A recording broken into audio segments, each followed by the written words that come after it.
महिषासुर का अंत। जब संसार में अंधकार और भय फैल गया, महिषासुर नामक राक्षस ने पूरी दुनिया में आतंक मचा दिया। डरे हुए लोग भगवान से रक्षा की प्रार्थना करने लगे। देवता भी चिंतित हो गए, कोई उसे हरा नहीं पा रहा था। तभी सभी देवताओं की शक्तियां मिलकर एक अद्भुत शक्ति बनी। मां दुर्गा का प्रकट हुआ। दिव्य और शक्तिशाली रूप में देवताओं ने उन्हें अपने अपने अस्त्र शस्त्र दिए। मां दुर्गा अपने सिंह पर सवार होकर युद्ध के लिए निकल पड़ी। युद्ध शुरू हुआ और धरती कांप उठी। महिषासुर की सेना और मां दुर्गा के बीच भयंकर युद्ध हुआ। मां दुर्गा की शक्ति के सामने सब कमजोर पड़ने लगे, लेकिन महिषासुर भी पूरी ताकत से लड़ रहा था। वह बार बार अपना रूप बदलकर हमला करता रहा, लेकिन मां दुर्गा शांत और अडिग रहीं। अब अंतिम युद्ध का समय आ चुका था। मां दुर्गा ने अपनी शक्ति से निर्णायक वार किया और अंत में महिषासुर पराजित हो गया। संसार में फिर से शांति और खुशियां लौट आईं। लोगों ने मां दुर्गा का धन्यवाद किया और उत्सव मनाया। मां दुर्गा सिखाती है, सत्य और अच्छाई की हमेशा जीत होती है। भक्तों की रक्षा। वृंदावन में सब कुछ शांत और खुशहाल था। गांव वाले इंद्रदेव की पूजा की तैयारी कर रहे थे। कृष्ण ने पूछा, हम इंद्र की पूजा क्यों करते हैं? उन्होंने कहा, हमें गोवर्धन पर्वत की पूजा करनी चाहिए, जो हमें जीवन देता है। गांव वालों ने कृष्ण की बात मान ली और गोवर्धन की पूजा की। यह देखकर इंद्रदेव क्रोधित हो गए और उन्होंने भयंकर बारिश शुरू कर दी।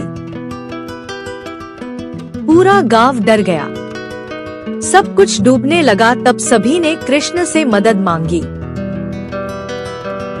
कृष्ण ने अपनी छोटी उंगली पर गोवर्धन पर्वत उठा लिया। सभी लोग और पशु उसके नीचे सुरक्षित हो गए।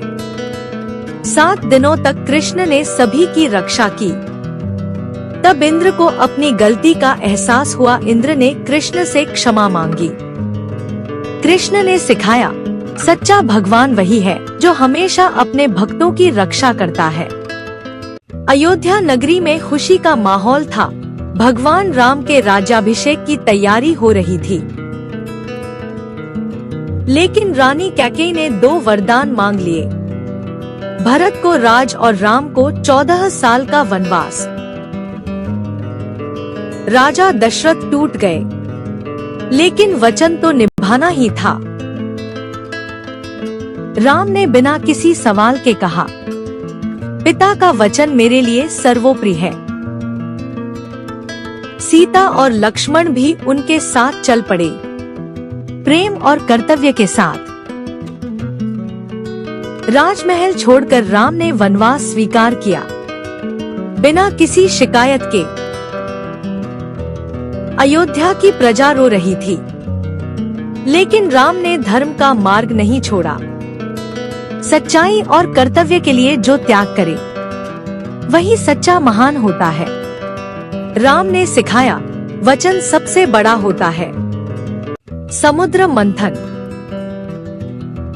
समुद्र मंथन के दौरान देवता और असुर हलाहल नामक जहरीले पदार्थ का उत्पादन करते हैं और इसे पीने से ब्रह्मांड का विनाश हो सकता है।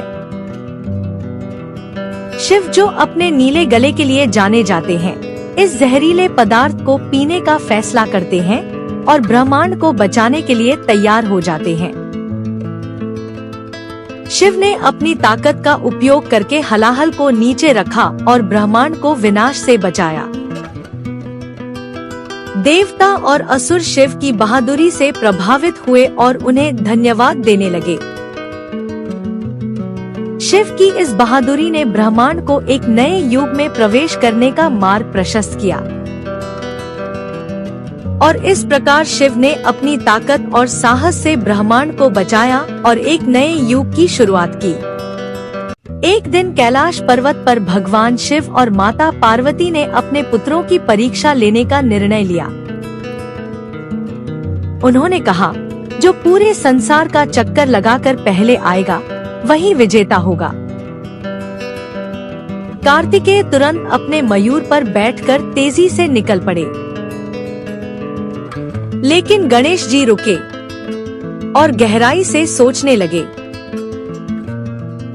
फिर उन्हें एक अद्भुत विचार आया।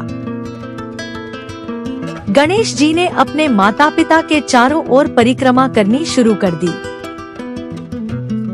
और विनम्रता से बोले, मेरे लिए आप ही पूरा संसार है।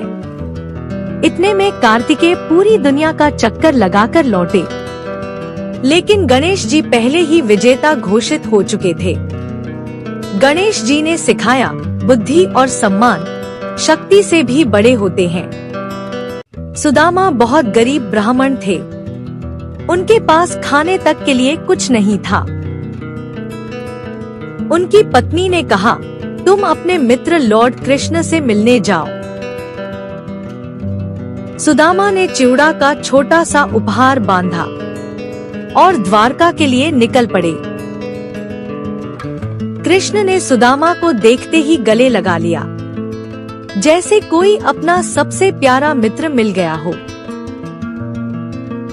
कृष्ण ने सुदामा के लाए हुए चिवड़े को प्रेम से स्वीकार किया। बिना उनके कुछ कहे ही सब समझ गए। घर लौटकर सुदामा ने देखा, सब कुछ बदल चुका था। सच्ची मित्रता और भक्ति कभी खाली नहीं जाती। हस्तिनापुर की सभा में एक भयानक अन्याय होने वाला था।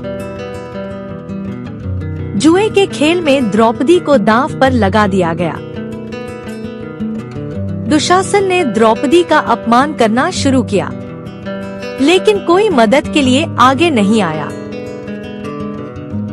तब द्रौपदी ने पूरी श्रद्धा से भगवान कृष्ण को पुकारा। कृष्ण ने उनकी लाज बचाई। साड़ी अनंत होती गई। यह कहानी सिखाती है, सच्ची श्रद्धा में इतनी शक्ति होती है कि भगवान खुद रक्षा के लिए आ जाते हैं। मार्कंडेय एक महान भक्त थे, लेकिन उनकी आयु केवल 16 वर्ष तय थी। उन्होंने बचपन से ही भगवान शिव की गहरी भक्ति शुरू कर दी। जैसे ही उनकी आयु पूरी होने लगी, मृत्यु के देवता यमराज आ पहुँचे। डर के बावजूद मार्कंडेय शिवलिंग से लिपट गए और भगवान को पुकारने लगे। तभी शिव स्वयं प्रकट हुए और यमराज को रोक दिया। भगवान शिव ने अपने भक्त को अमरता का आशीर्वाद दिया। सच्ची भक्ति मृत्यु को भी हरा सकती है।